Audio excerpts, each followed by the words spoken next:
Tonton video ini sampai selesai agar Anda tidak gagal paham.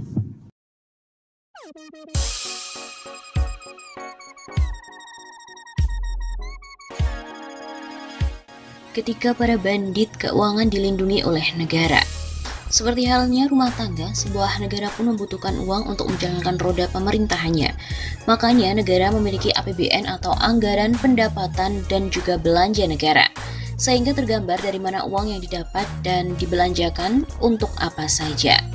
Sudah lama diketahui bahwa APBN kita selalu defisit karena antara anggaran untuk belanja dan anggaran yang tersedia selalu tidak sama.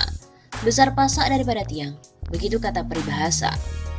Untuk tahun 2021 ini, pemerintah menetapkan rasio defisit APBN 2021 sebesar 5,7% dari PDB atau Produk Domestik Bruto atau sebesar 1.000 triliun nilainya. Angka defisit ini cukup melebar karena jumlah anggaran untuk belanja negara tahun ini masih cukup besar. Sementara di sisi lain, kondisi penerimaan negara masih begitu-begitu saja, bahkan cenderung menurun jumlahnya. Kekurangan uang belanja alias defisit itu akhirnya harus ditutup dengan utang, khususnya utang dari mancanegara. Jumlah utang Indonesia kini makin meningkat setiap tahunnya.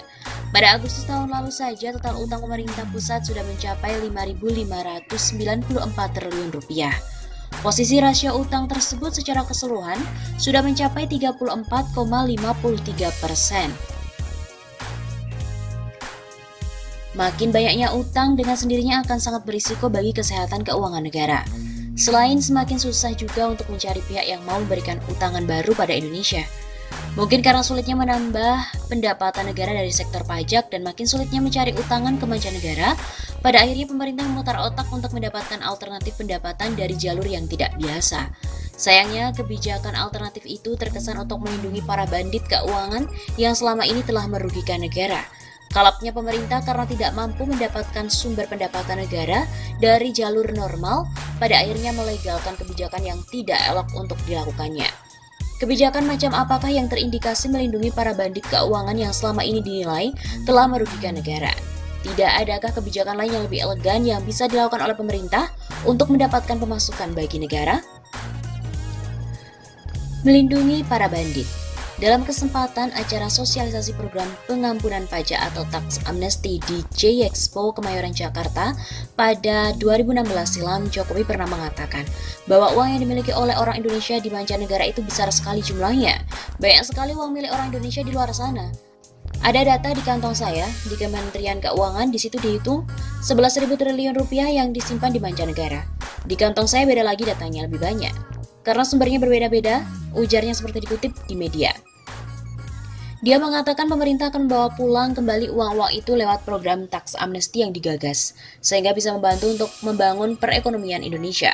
Sinyalemen adanya banyak uang milik orang Indonesia yang ada di mancanegara itu memang telah mendorong pemerintah untuk bisa mendapatkan selain uang di dalam negeri yang dimiliki oleh para pengemplang pajak, dana-dana yang bersumber dari bisnis ilegal yang dijalankan di Indonesia atau mancanegara. Kekurangan uang belanja negara ditambah adanya potensi pendapatan dari sumber-sumber dana, sebagaimana disebutkan, telah mengilhami pemerintah untuk menempuh kebijakan tax amnesty, yaitu pengampunan pajak yang dilegalkan berlakunya melalui Undang-Undang Nomor 11 Tahun 2016. Adanya kebijakan tax amnesty tersebut menurut pengamat politik Asosiasi Ekonomi Politik Indonesia, Salamuddin Daeng, sebagai kebijakan yang melegalisasi kejahatan keuangan terutama jika melihat dari sumbernya. Jika melihat sumber dana tersebut, dapat disimpulkan bahwa negara melakukan legalisasi kejahatan serius yang dilakukan oleh para koruptor, penjahat, kriminal, dan sejenisnya. Pemberian tax amnesty pada mereka akan membawa konsekuensi masuknya uang ilegal ke dalam institusi negara. Hal ini juga berarti bahwa negara membuka peluang lebih luas lagi bagi praktik kejahatan yang sama di masa yang akan datang. Tax amnesty sebuah proyek yang ditengarai sebagai praktek pencucian uang oleh negara dan legalisasi kejahatan pajak dan kejahatan keuangan transnasional atau lintas negara yang kemudian dinilai gagal dalam pelaksanaannya. Jadi mencari sumber-sumber pendapatan melalui tax amnesty yang dinilai syarat nuansa untuk melindungi bandit keuangan itu pun ternyata gagal juga memenuhi target pendapatan yang dicanangkan. Ternyata mencari dana dengan cara-cara haram saja masih sulit untuk mencapai target yang diinginkannya. Dalam kaitan ini memang sungguh ironis di mana pemerintah yang semestinya melakukan upaya penegakan hukum terhadap para pengemplang pajak yang tidak memenuhi kewajibannya, tapi yang terjadi malah memberi pengampunan pada para bandit yang balelo tidak patuh pada kewajibannya. Kasihan pada warga negara yang sudah lama patuh membayar pajak setiap tahun, sehingga ini akan memunculkan kerusakan moral karena mereka yang patuh bisa saja kemudian menjadi tidak patuh karena menunggu momen adanya pengampunan pajak berikutnya. Adanya ketidakberhasilan program tax amnesty gelombang pertama, kabarnya akan dilanjutkan untuk tahap kedua. Adanya rencana program tax amnesty jilid 2 malah bisa menciptakan moral hazard dari sisi kepatuhan jangka panjang. Wajib pajak yang selama ini konsisten mematuhi kewajibannya. Sebab, jika tax amnesty jilid 2 kembali ada, maka justru bisa menjadi sinyal program serupa yang akan berulang di tahap berikutnya. Sinyal itu bisa mendorong wajib menunda kepatuhan lantaran berpikir akan ada program tax amnesty lanjutan untuk mengampuni dosa pajak mereka. Selain melalui program tax amnesty jilid 1, akhirnya pemerintah juga menempuh kebijakan lain untuk mengoptimalkan pemasukan uang bagi negara. Salah satunya adalah negara berupaya mengembalikan uang warga negara Indonesia di mancanegara melalui pengesahan undang-undang tentang perjanjian bantuan hukum timbal balik.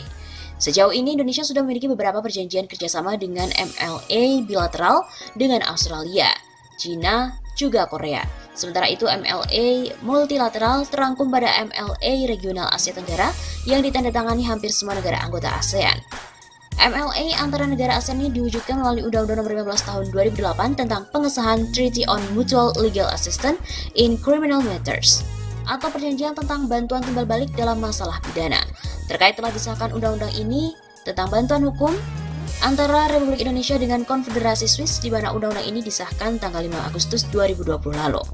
Objek MLA antara lain pengambilan dan pemberian barang bukti termasuk pernyataan dokumen, catatan identifikasi lokasi keberadaan seseorang, pelaksanaan permintaan, dan lain-lainnya.